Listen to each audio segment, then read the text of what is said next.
And that kind of leads us nicely into the next topic, which there's not a quiz on this, but I think it's something that we should cover. DNA mutations. DNA mutations refer to changes of the genetic sequence of an organism. And you can have small-scale genetic mutations where, for instance, here you have a single nucleotide within a gene, and that nucleotide changes. That's a small-scale genetic change. Or you can have large-scale genetic changes where actual parts of chromosomes are swapped between different chromosomes. Okay, so small and large. What are some consequences about this? What are some consequences of mutating a gene? It doesn't work anymore.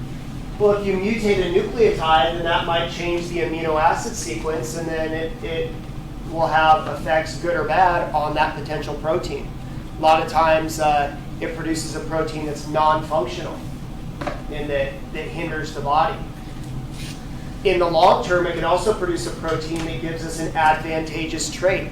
It makes a bird's beak a little bit longer, which allows it to access food, and then they're able to reproduce, and it passes that gene on. So DNA mutations are, they can be deleterious, but they also provide the means for evolution, for new traits to form.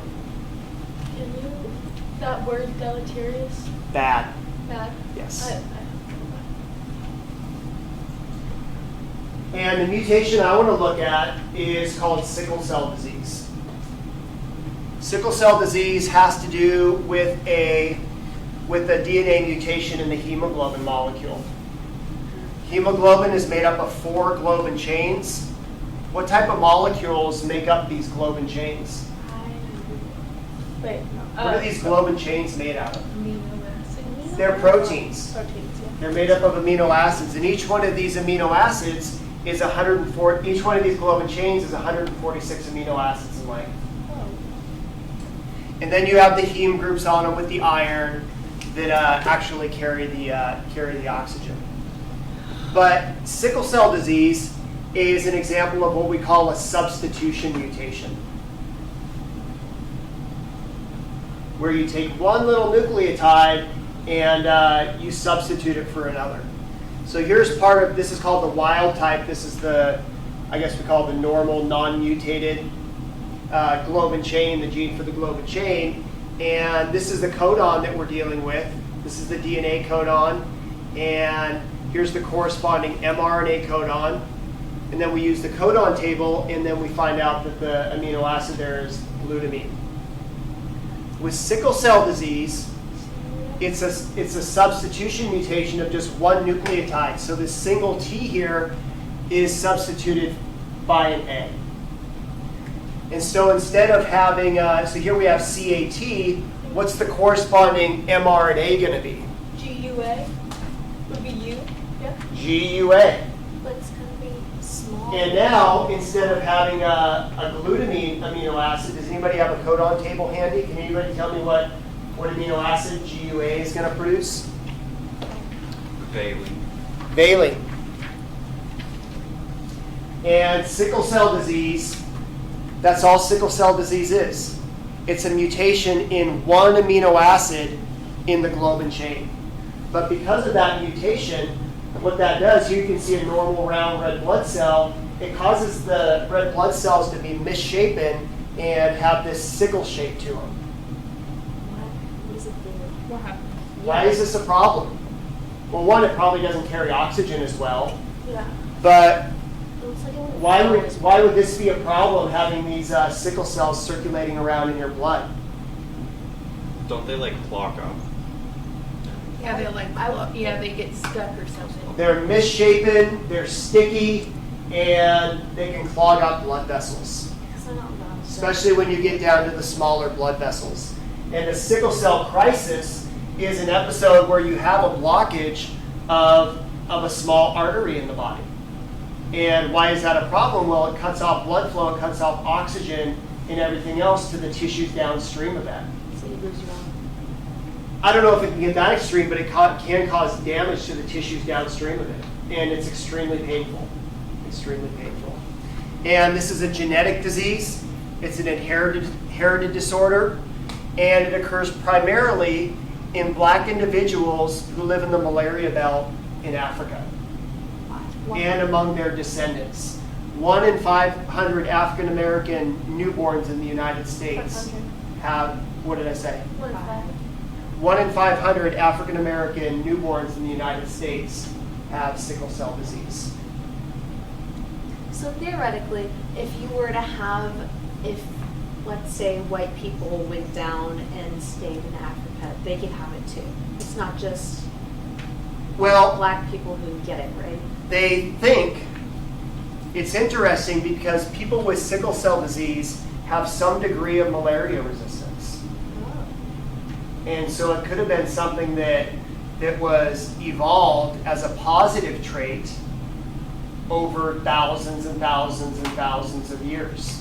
So evolution in their cells to. So it's possible that this was a positive evolutionary trait. You know, sickle cell disease not beneficial, but it's better than getting malaria type of thing. So if you took another ethnicity and put them down in the malaria belt and allowed them, you know, without malaria medicine and do that, allowed that natural selection evolutionary process to take place over thousands and thousands and thousands of years, then maybe they would develop some sort of malaria resistance as well. It may not take the shape of sickle cell disease, but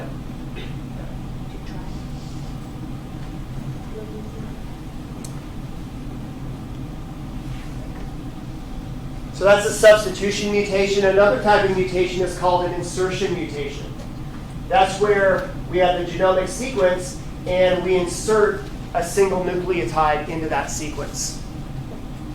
This can have the consequences of an insertion mutation are potentially much greater than a substitution mutation. Why is that the case?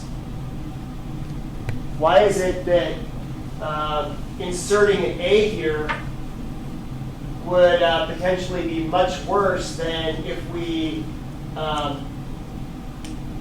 just swapped it out? We inserted an A. Why is that worse than if we just swapped an A out with another one?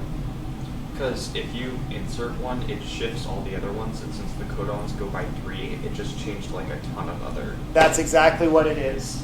If you insert a new nucleotide here, then that changes the codon sequence all the way down. So it's like adding an extra, it's not replacing it. It's just adding an extra entire new- nucleotide, yeah. So if this is these are all the amino acids up here that result from these CAT codons, where you stick an A in there, and now instead of a CAT codon, you have ACA, TCA, TCA, TCA, TCA. Those code for different amino acids, and so now you have an incorrect amino acid sequence. And that has a much, that changes the protein a lot more and can have much more deleterious effects. Deletion mutations can have the same effect. Oh, can you just take one out? Yes. A couple examples of these. Fragile X syndrome is an insertion mutation in what's called the FMR1 gene, and that can lead to autism spectrum disorders, some abnormal facial features, some intellectual disability. And then that's an example of an insertion mutation. Then this is an example of a deletion mutation. It's a single nucleotide deletion on the chromosome 22, and it can result in what's they call Di-George syndrome.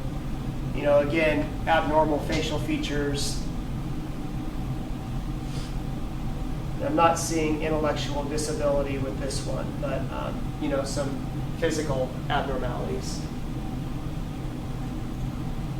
So if you know this is the case, and you're able to, through that CRISPR technology, you have the option to go in and repair that gene. Is that something you want to do? Seems like a individual decision, personal decision.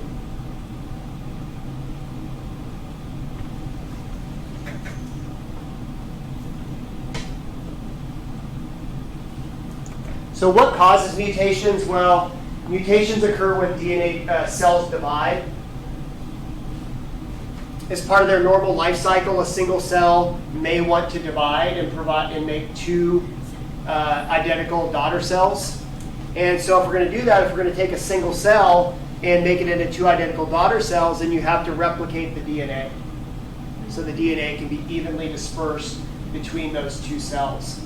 And so there's a DNA replication process, which is the last bit of material we're going to talk about in this class, is the DNA replication. And errors can occur in that DNA replication process.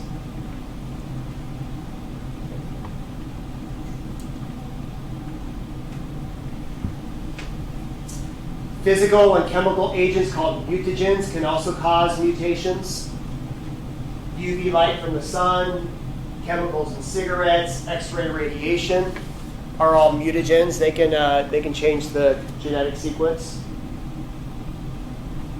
Now there's 2 different kind of categories of mutations. One's called a somatic mutation, and that's a mutation that affects the somatic cells of the body.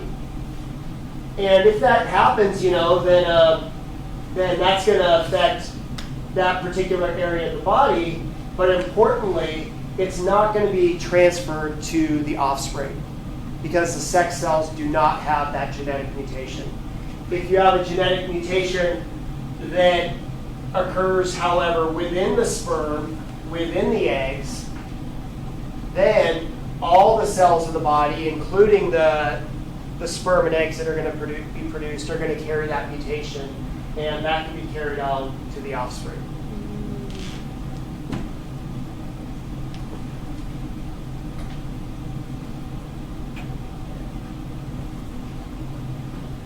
And this, did anybody watch the videos on DNA mutation and microevolution? Basically, microevolution refers to evolutionary changes that occur within a species, within a population. And this involves 2 things. It involves what we call random genetic mutation and natural selection. Random genetic mutation are just random genetic mutations that occur when a cell replicates itself. And natural selection or selection pressure is another component of it. So an example of this is here we have these flies. Say you have a population of flies, and just by chance, just because of random genetic mutation, one of these flies will contain a gene that gives it tolerance to alcohol.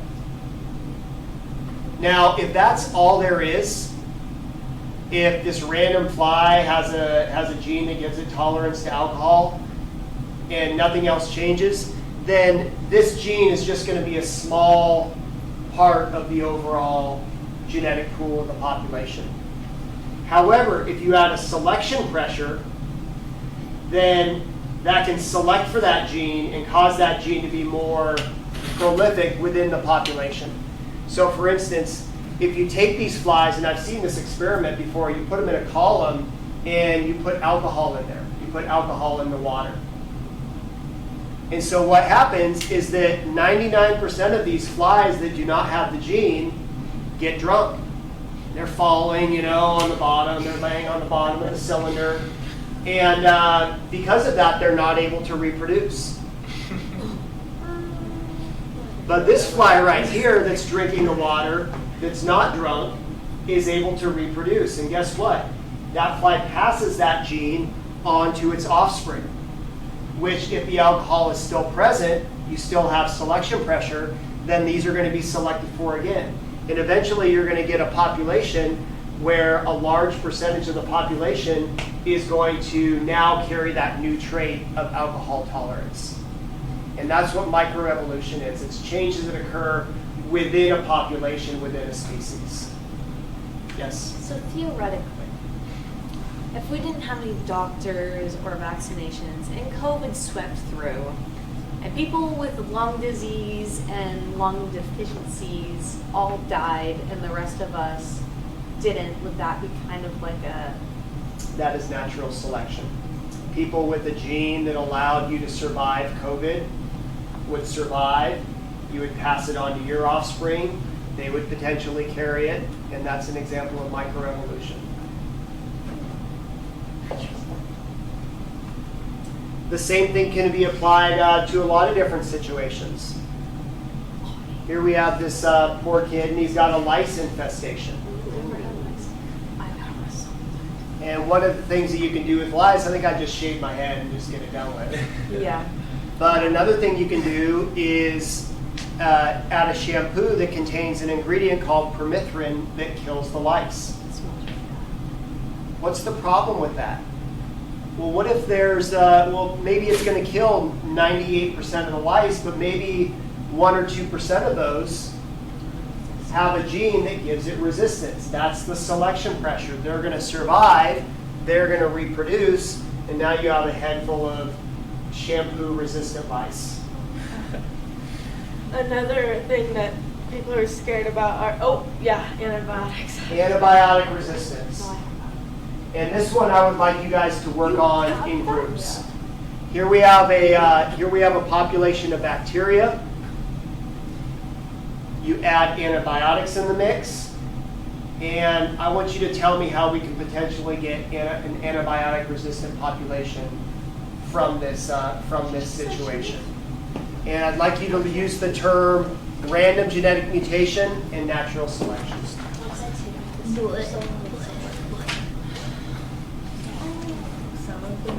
That's why I take it like 6 different doses. I would like to keep growing, especially so that we kind of hit with the same antibiotic. And they'll keep growing. My friend does that. She says to go backwards from hay. No, I read on Fridays. There's natural selection and and she started screaming, crying. Pinch the surface. Pinch like, yeah, they pinch the surface. She couldn't drive after Also, yeah, someone had to come pick her up. the flies, Just pass one more. But no, you're like flags. oh, you guys don't. Because you know the use. My apartment got broken into last night, and nothing was taken. Yeah, I they think always we weren't there. compliment. I think it was someone because they took care of appeals that was not. They were like hidden. They were like RNA. her room was messy, and they tied a piece of string around the mount like a gang sign. And then So yeah, we looked it up, and there's many things that it symbolizes. It's like a person dying, and we think it was. We also think, but like the cops are coming over there, and like it was so scary. But like my friend's flowers got snipped, and like so it was like a someone's big trying, crime. yeah. So it's scary. All right, does anybody want to give it a try? Kind of talk me through this process. So I got So here we have a population of bacteria, and just by chance, ... There's some resistant bacteria. There's some bacteria that have a resistance to a particular antibiotic. And over time, If we did not apply, I'll get to that later.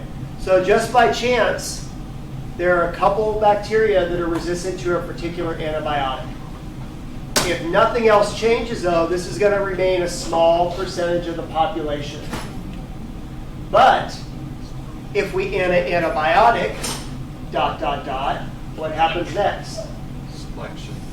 Tatiana, you were going pretty well on that. Adding the antibiotic will just make them susceptible to. What's going to happen to most of the bacteria when you add an They'll die. antibiotic? It's gonna die. They're going to die. And the resistant bacteria will remain. The resistant bacteria will remain, and they will reproduce. And they will pass that gene on to the offspring. And so over time, you will have a population of antibiotic-resistant bacteria. Then you're in big trouble. And then you just switch in. If you give antibiotics indiscriminately to livestock, then you can get resistance, and then that resistance spreads through manure, feces, and whatnot, get into the water column, all sorts of stuff like that. Isn't that why they had disease back in the industrial ages, because they didn't have toilets yet? There's lots of reasons. Yeah, I mean, a lot of They were disease spreading spreads through diseases So through quickly. feces. And so when you got toilets, then that's when the stopped starting getting. The flu virus is mutating every year, which is why we develop new vaccines every year. COVID, the coronavirus, is mutating, which is why they're developing new vaccines. And then lastly, this is pretty interesting, and there's a good video on this if you want to watch it. It has to do with HIV and resistance to antiviral drugs. So here we have an individual with HIV, and WT means these are just viruses with the normal genetic sequence. And then there's three different mutated variants, R1, R2, and R3. And what you might do is conventionally you would just add one antiviral drug. And that antiviral drug would kill the wild types. It might kill most of the R2s and most of the R3s, but maybe the R1s are resistant to it. And so those R1s are proliferating. And now you're left with a situation where the viral load is essentially the same, but now you have these resistant Just the bacteria. different bacteria. So the different strategy they're doing now is they're adding multiple drugs simultaneously. And these are drugs that specifically target all of the different types of mutagens. And they're finding this to be much more effective than just adding a single drug. Why is it that bacteria and viruses are able to gain resistance to drugs so quickly? Replication occurs really fast for them. That's the key. Replication occurs. I mean, they're reproducing. You know, it takes us years and years to reproduce and grow and reproduce. Whereas bacteria, you know, you just put them in a plate and they'll start reproducing right away. Well, don't they also they don't copy very well? What's the other thing? Yeah. What about MRSA? MRSA is a pretty scary bacteria, right? It's resistant to antibiotics. Why do you think MRSA is so resistant to antibiotics? One, it replicates rapidly, but two, it probably doesn't copy itself that well.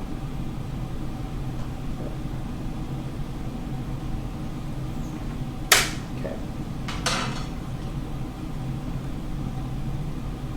Well, what was that last time?